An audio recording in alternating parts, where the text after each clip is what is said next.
Unified 911, anong matutulong namin sa'yo? Anya ti maitulong mi ken kapo. Anong may tatabang ko sa imo? Unsay akong ikatabang nimo? Ngini makadabang na misal ka no.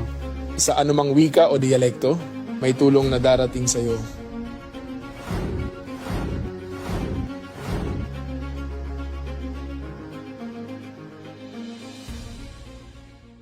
Lilingkod sa bawat Pilipino at magbibigay ng tamang impormasyon para sa tahimik at maayos na Pilipinas. Police News Network, alagad ng batas, tagapagtaguyod ng balitang pulis, sandigan ng mamamayan, patnubay ng katotohanan.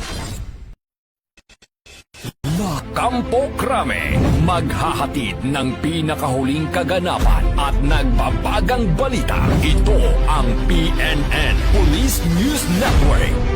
At ngayon, ang inyong mga tagapagbalita. Magandang hapon, Bagong Pilipinas. Ako ang inyong alagad ng batas, tagataguyod ng Balitang Pulis. Ako po si Patrolwoman Sari Bernales. Maghahatid sa inyo ng tamang balita, kwento ng pulis at serbisyo para sa mamamayan. At ito ang PNP News Online, ang pangunahing balita ng Police News Network. Alagad ng batas, tagataguyod ng Balitang Pulis.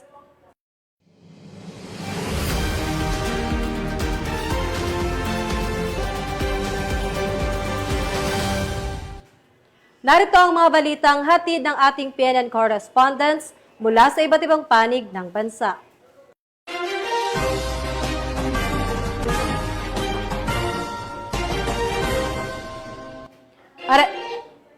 Arestado ang isang 38 anyos na babae sa lungsod ng Legazpi matapos siyang masangkot sa online ng pambubugaw ng mga kababaihan.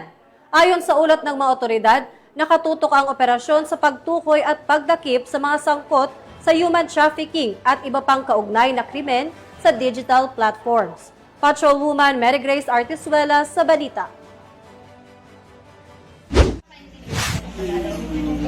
Sa loob ng transient house na ito sa Legazpi City, inaresto ang isang 38 anyos na babaeng sangkot sa pambubugaw ng mga kababaihan online.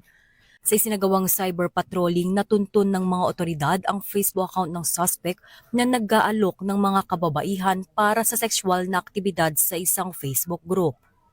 Kasunod nito, nagsagawa ng entrapment operation ang mga operatiba ng Regional Anti-Cybercrime Unit 5 na nagresulta sa pagkakaaresto ng suspect at pagkakasagip ng 6 na kababaihan na biktima ng human trafficking.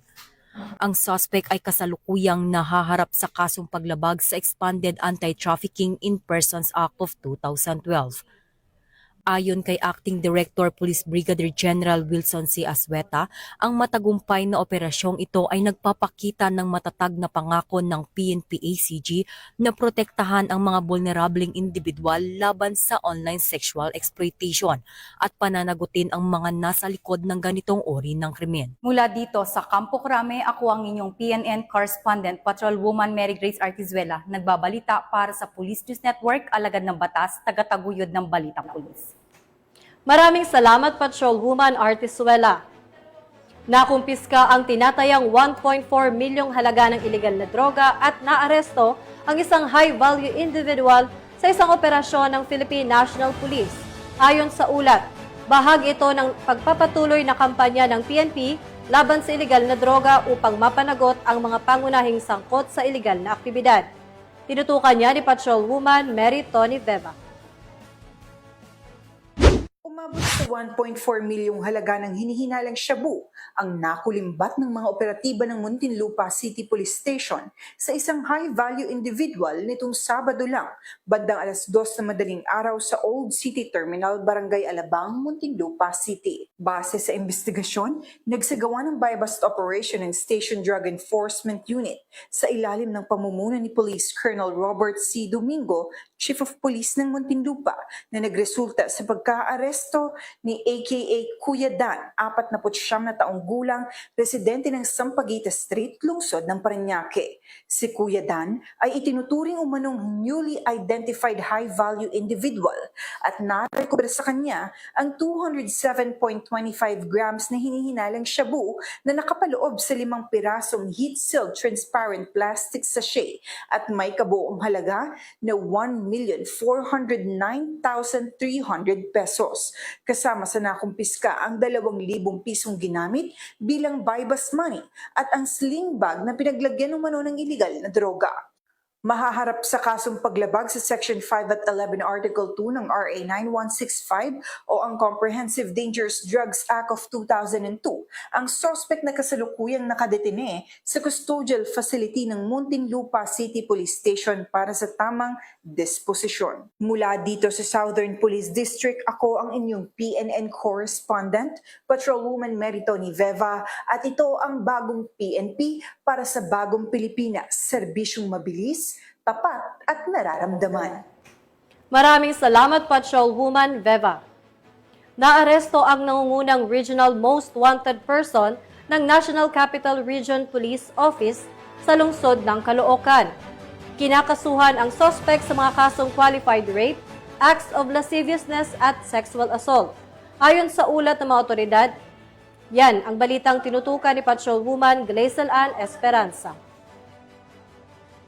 Aresto ng mga otoridad si alias Nonong, 32 anyos, na itinuturing bilang number 1 NCRPO Regional Top 10 Most Wanted Person, number 1 sa NPD Top 10 Most Wanted Person District Level, at number 3 sa Caloocan City Police Station Top 10 Most Wanted Person.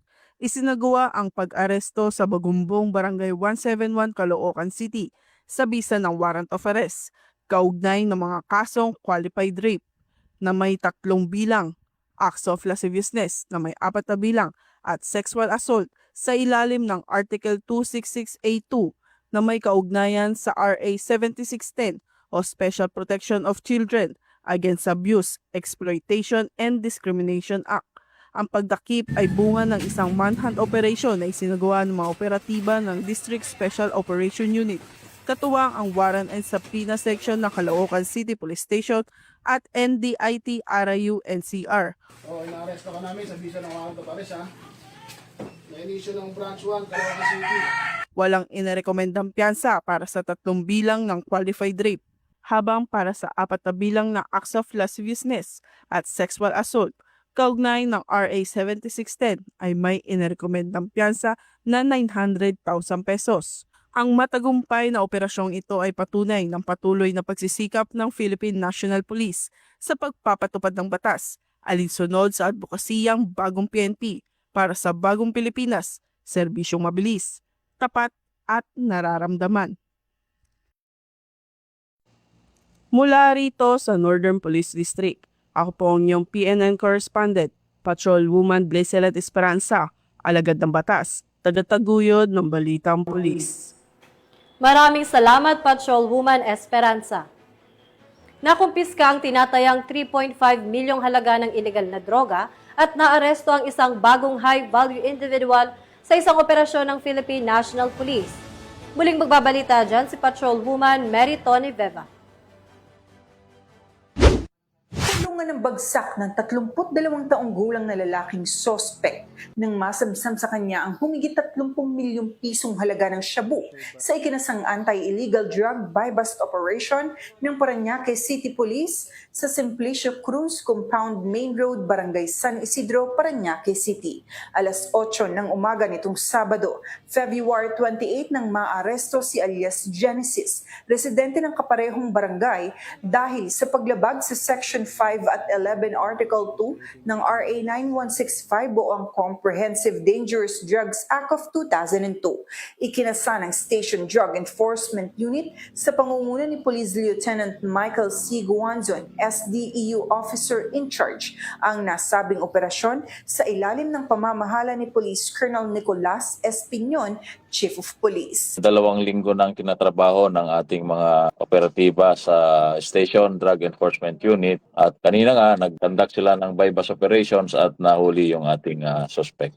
Lumabas sa investigasyon na nakabili umano ng 50 gramo ng hinihinalang shabu ang poster buyer na pulis sa suspect na nag-ugat sa kanyang pagkaaresto. Ang usapan lang ng ating pusher buyer is 50 grams. Sa procedures natin, kinapkapan at na-recover din yung mga karagdagang gramo ng shabu sa kanya. So, na-recover natin sa kanya is 500, more or less 500 grams.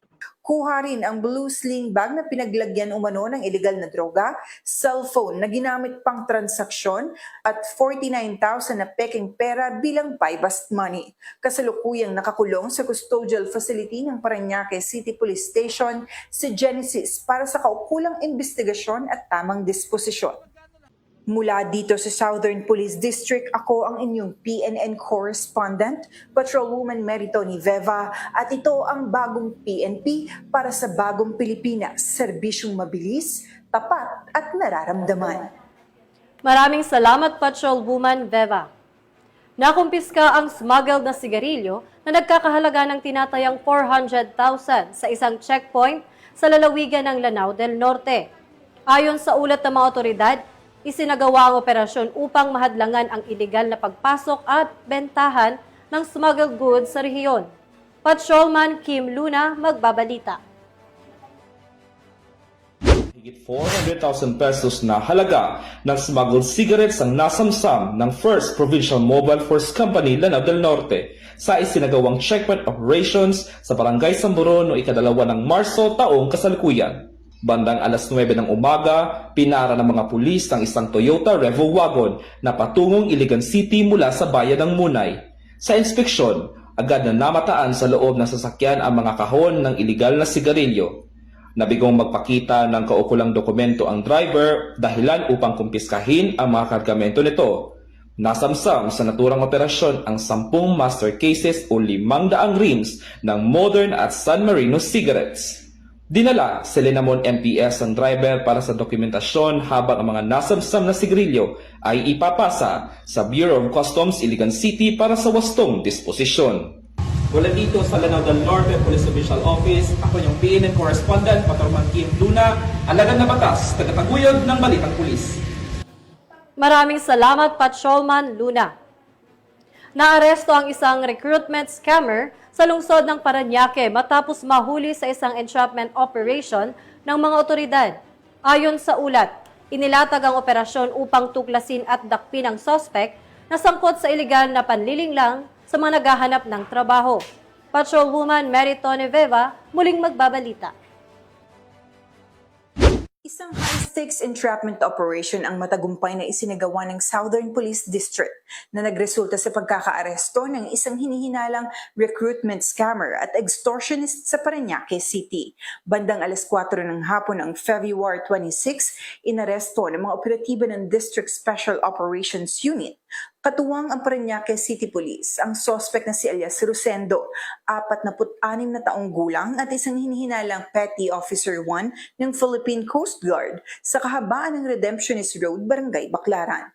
Ayon sa pulisya, nagsimula ang operasyon matapos magreklamo ang 2 biktima na pawang aplikante umano ng Philippine Coast Guard. Wala umanong personal na ugnayan ng mga ito sa suspect at nakilala lamang siya dahil sa pangako makakatulong umano sa kanilang pagpasok sa serbisyo. Batay sa investigasyon, hinihingian ng nasabing suspect ang 2 biktima ng 300,000 pisong halaga bawat isa kapalit ng pangako maipapasok sila sa Coast Guard, ngunit hindi ito nabigay ng buo. Nagbigay ang unang biktima ng 100,000 pesos, habang 150,000 naman ang naibigay ng pangalawang biktima. Bukod pa dito, ang hinihingi niyang 190,000 pesos na kumalaunang nagresulta sa kanyang pag-aresto. Lumabas rin sa ulat na may mga nauna pang impormasyon tungkol sa kahalintulad na modus. Subalit ngayon lamang may formal na nagreklamo. Patuloy pa ang isinasagawang investigasyon upang matukoy kung may iba pang biktima, lalo na sa hanay ng mga aplikantong mula sa probinsya na karaniwang nilalapitan ng suspect at pinangangakuan ng tulong kapalit ng pera. Ipinaalam sa sospek ang kanyang mga karapatang konstitusyonal ngunit pinili nitong manahimik. Siya ay nahaharap sa kasong robbery or extortion, estafa kaugnay ng Cybercrime Prevention Act at paglabag sa Anti-Graft and Corrupt Practices Act. Mula dito sa Southern Police District, ako ang inyong PNN correspondent, Patrolwoman Meritoni Veva, at ito ang bagong PNP para sa bagong Pilipinas, serbisyong mabilis, tapat at nararamdaman. Maraming salamat, Patrolwoman Veva. Samantala, idinaos ngayong araw, ika-3 ng Marso, sa Campo Crame ang kick-off ceremony ng 2026 National Women's Month Celebration. Sa pangunguna ng Philippine Commission on Women bilang bahagi ng suporta ng PNP sa women empowerment at pagkilala sa ambag ng kababaihan sa lipunan. Yan ang balitang aking tinutukan. Dinaos ngayong araw, ika-3 ng Marso, sa PNP Multipurpose Center Camp Brigadier General Rafael T. Crame ang kick-off ceremony ng 2026 National Women's Month Celebration sa pangunguna ng Philippine Commission on Women sa pamumuno ni Chairperson Ermelita V. Valdeavilla bilang guest of honor and speaker. Binigyang diin sa programa ang mahalagang papel ng kababaihan, lalo na ang mga babaeng pulis, bilang haligi ng kapayapaan at kaayusan sa lipunan. Ayon sa PNP, ang mga babaeng opisyal ay hindi lamang tagapagpatupad ng batas, kundi mga lider, tagapangalaga at inspirasyon sa kanilang komunidad. Bilang pagkilala sa natatanging kontribusyon ng kababaihan sa hani ng kapulisan, ginawaran si Police Brigadier General Vina H. Guzman, Director ng Police Community Affairs and Development Group, ng Women Leadership Award bilang simbolo ng kahusayan at profesionalismo. Kasabay nito, pinarangalan din ang mga outstanding police regional offices, outstanding female individuals, women leadership achievement awardees at gender and development advocates at stakeholders. Ayon sa PNP, ang programa ay nagsilbing makabuluhang paninimula sa buwan ng kababaihan na naglalayong itaguyod ang empowerment, pagkakapantay-pantay at pagkilala sa mahalagang ambag ng kababaihan sa pambansang kaunlaran. Ito ang bagong PNP para sa bagong Pilipinas, serbisyong mabilis, tapat at nararamdaman. Formal nang binuksan sa publiko ang Museum of the Manila's Finest, isang pasilidad na nagtatampok ng kasaysayan, mga makasaysayang larawan at mga kagamitan ng mga miyembro ng Manila Police District. Ang museo ay bukas na sa publiko. Layuning ipakita ang mga sakripisyo, dedikasyon at kontribusyon ng mga pulis na patuloy na nagsisilbing huwaran ng katapangan at serbisyo sa komunidad. Magbabalita dyan si Patrolwoman Princess Syra Reyes. Nasa publiko ang museo na nagpapakita ng kasaysayan at kabayanihan ng mga pulis sa kabisera ng bansa. Inilunsad ng Manila Police District ang kauna-unahang working museum na naglalayong mapangalagaan ang mahahalagang alaala at tagumpay ng hanay ng Pulis Maynila sa pamumuno ni Police Brigadier General Arnold E. Abad, sa ilalim ng direktiba ni Police Major General Anthony A. Abirin, kasama ang lokal na pamahalang lungsod ng Maynila, katuwang si Dr. Alice Villaseñor, na siyang curator ng nasabing museo. Tampok dito ang iba't ibang makasaysayang uniforme mula sa iba't ibang panahon. Antigong badge, sombrero at insignia.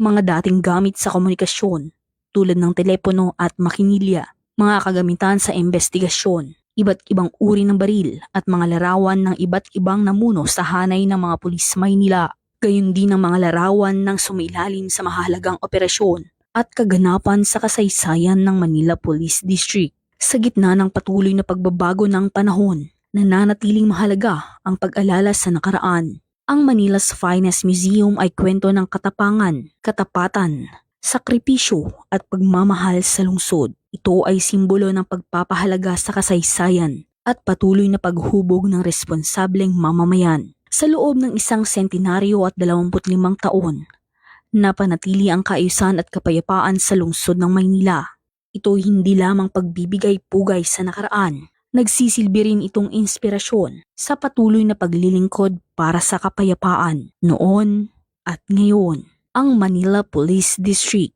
ang lungsod ng timbulan ng laya at diwang dakila, Sa ilalim ng pamumuno ni Police Brigadier General Arnold E. Abad, pinanday ng kasaysayan, naglilingkod ng mabilis, tapat at nararamdaman tungo sa matatag na bagong Pilipinas. Mula dito sa himpilang pampulisya ng Maynila, ako ang inyong Police News Network Correspondent, Patrolwoman Princess Zaira L. Reyes, alagad ng batas, taga-taguyod ng Balitang Pulis. Maraming salamat, Patrolwoman Reyes. At yan ang mga pangunahing balitang inihatid ng ating mga PNN correspondents mula Luzon, Visayas at Mindanao. At bago po tayo magtapos, gusto ko pong batiin lahat ng ating mga kababaihan na Happy National Women's Month. At dahil nga po dyan ay naparangalan ng aming butihing Director ng Police Community Affairs and Development Group na si Police Brigadier General Vina H. Guzman. Siya po ay pinarangalan ng Women Leadership Achievement Award sa ginanap na kick-off ceremony ng 2026 National Women's Month Ceremony kaninang umaga dito po sa Campo Crame. Congratulations, ma'am. You lead not just with authority but with heart, showing that true leadership is measured by the lives we uplift and the positive change we create. May you continue to shine, inspire, because the impact you make is a testament to your strength, grace, and unwavering commitment to goodness. Thank you for leading by example and showing that leadership and kindness can walk hand in hand. Sa ngalan ng pamunuan ng Philippine National Police sa pangunguna ni PNP Chief, Police General Jose Melencio Nartates Jr. at sa pamumuno ni President Ferdinand Bongbong Marcos Jr., kami ay maglilingkod sa bawat Pilipino at magbibigay ng tama at balanseng balita. Mula rito sa tanggapan ng tagapag-ugnay ng Pambansang Pulisya, ako ang inyong alagad ng batas, tagataguyod ng Balitang Pulis. Ako po si Patrolwoman Sari Bernales. Maghahatid ng tamang balita, kwento ng pulis at serbisyo para sa mamamayan. At ito ang PNP News Online. At ito ang bagong PNP para sa bagong Pilipinas. Serbisyong mabilis, tapat at nararamdaman.